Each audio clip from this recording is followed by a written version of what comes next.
সাহিত্যের উদ্দেশ্য সম্পর্কিত বিতর্কের অবসান কোনো দিনই হইবে না। জীবনে সত্য, শিব ও সুন্দরের প্রতিষ্ঠাই সাহিত্যের উদ্দেশ্য এবং মতবাদীদের সংখ্যা যেমন অগণিত, তেমনি বাস্তব জগৎ সাহিত্যে রূপায়িত হইবে। তাহাতে কোনো উদ্দেশ্য সাধিত হউক আর নাই হউক, এই মতবাদীদের সংখ্যাও নিতান্ত নগণ্য নহে।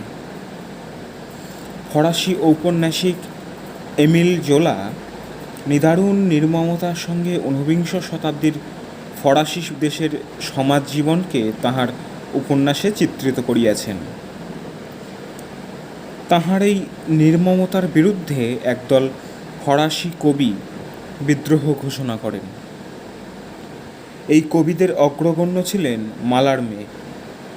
তিনি ফরাসি কাব্যে প্রতীকী আন্দোলনের সূত্রপাত করেন। তাহাদের মতে, it was made on behalf of an ideal world which was in their judgment more real than that of senses. কিন্তু সেই সঙ্গে ইংল্যান্ডে আর একদল ভিন্ন মতাবলম্বী সাহিত্যিক গোষ্ঠীর আবির্ভাব হইল। সাহিত্যের উদ্দেশ্য জীবনে মঙ্গলময়ের প্রতিষ্ঠা এবং সাহিত্যিক মানব জীবনের কাহিনী হইতেই বিষয়বস্তু সংগ্রহ করিয়া তাহাকে কল্পনার আলোকে অভিনবরূপে প্রকাশ করিবেন।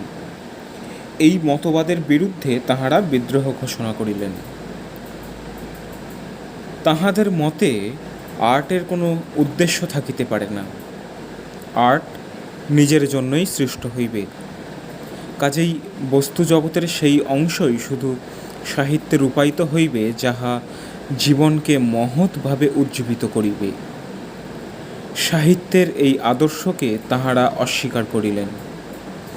মানব জীবনের নগ্নতা, স্বার্থান্ধতা, বুভুক্ষা, কামনা ও আসঙ্গলিপ্সা প্রভৃতি সব কিছুই যখন মানব জীবনের প্রকৃতি, তখন উহারাই যথাযথ রূপে সাহিত্যে প্রতিফলিত হইবে না কেন? এক কথায় ওই বিদ্রোহী দল সাহিত্যে এক নূতনতর বস্তুতন্ত্রের প্রবর্তন করিলেন। হুইসলার, সুইনবার্ন এবং অস্কার ওয়াইল্ড প্রমুখ ইংরেজ সাহিত্যিকগণ এই আন্দোলনের মুখপাত্র রূপে দেখা দিলেন। এই আর্টের জন্যই আর্ট, এই নীতি সাহিত্যক্ষেত্রে কতখানি প্রযোজ্য তাহা আলোচনা করিয়া দেখা যাইতে পারে। আর্টের অর্থ যাহাই ধরা হোক, জগতের কোনো পদার্থ স্বয়ং প্রয়োজন হইতে পারে কি? খাওয়ার জন্য খাওয়া, ঘুমাইবার জন্য ঘুমানো প্রভৃতি কথার কোনো অর্থ আছে কি? প্রত্যেক ক্রিয়াবস্তুর এবং কর্মগতি মাত্রেরই নিজের বাহিরে একটি উদ্দেশ্য বা লক্ষ্য থাকে। মানুষ দেহের পুষ্টির জন্য খায় বা ঘুমায়, তেমনি আনন্দের জন্য সাহিত্য আস্বাদন করে। তাহার জীবনে এই আনন্দেরও যথেষ্ট প্রয়োজন আছে। কাজেই আর্টের অর্থ যাহাই হোক না কেন, উহার নিজের মধ্যে কোনো শেক নেই। ম্যাথু আর্নল্ড তাই বিদ্রূপ করে বলিয়েছিলেন, as if art has a sake. আর্টকে সৌন্দর্য সাধন বলিয়া ধরিলে সৌন্দর্যও তো একটা স্বয়ং প্রয়োজন বস্তু নহে। আনন্দবোধ বা ভালো লাগা মন্দ লাগা লইয়াই সৌন্দর্যের মাপকাঠি। টলস্টয় বিদ্রোহীদের উক্তিটিকে একটু পরিবর্তিত করিয়া বলিয়াছিলেন, art is for life's sake. কিন্তু লাইফও তো স্বয়ং প্রয়োজনীয় পদার্থ নহে। বাস্তব জীবনে যাহা লাভ করা যায় না, তাহাকে পাওয়ার একটা বাসনা মানুষের মনে থাকিয়াই যায়। জীবনের সেই অপূর্ণ দিকটার আস্বাদন মানুষ সাহিত্য ও শিল্পকলার মাধ্যমে পাইতে চায়। সুতরাং সাহিত্যকে জীবনের আদর্শ হইতে উৎপাটিত করিতে উহার মূলচ্ছেদ করা হয়। মানব জীবনকে এবং জীবনের লক্ষ্যকে খণ্ডভাবে দেখার ফল হইতে এই আর্ট ফর আর্টস শেক নীতির উদ্ভব হইয়াছে। সর্বাগ্রে বুঝিতে হইবে জীবনের লক্ষ্য কি, যাহা নিত্য স্বয়ং লক্ষ্যবস্তু নহে, যাহা মানুষের জীবনের বা সমাজের বা ধর্মের চরম লক্ষ্য হইতে পারে না, তাহা কি করিয়া মানুষের কোনো কর্মচেষ্টার লক্ষ্য হইবে? এই প্রকার খণ্ড দৃষ্টির ফলে সর্বত্র একটা আত্মবিস্মৃতির ভাব আসিয়া পড়ে। এই খণ্ড দৃষ্টিই জড়বুদ্ধির পোষকতা করে। তাই আর্নল্ড রাস্কিন প্রভৃতি মনীষীরা এই আর্টের জন্যই আর্ট নীতির বিরুদ্ধে খড়গহস্ত হইয়া উঠিয়াছিলেন। এই নূতন বস্তুতন্ত্রবাদীরা একটা কথা বিশেষ জোরের সঙ্গে বলিয়া থাকেন। তাহাদের মতে আর্ট যখন জীবনের অনুগামী, তখন জীবনের সব কিছুকেই কোষ্ঠকাঠিন্যের যন্ত্রণা হইতে আসঙ্গলিপ্সা বৃত্তি, অতৃপ্ত হওয়ার বেদনা সব কিছুই সাহিত্যে রূপায়িত হইবে। মানুষের নিম্নতম বৃত্তিগুলিকে জাগ্রত করিয়া বাজার মাত করিবার প্রবৃত্তি হইতেই এই ধরনের মতবাদের উদ্ভব হইয়াছে। যৌনবৃত্তি মানুষের দেহে একটি অ্যানিমাল ইনস্টিংক্ট বা পশুধারণ বৃত্তি। উহার যথাযথ নিয়ন্ত্রণের মধ্যেই যেমন একটা সভ্যতার উন্নতি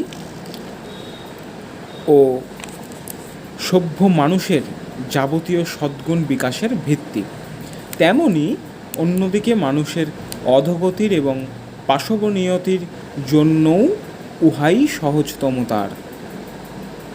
আধুনিক সাহিত্যের এই অভিনব আর্টের সমস্ত কারিকুরি কেবল মানুষের যৌনবৃত্তিটারই খোসামত করিয়া চলিয়াছে।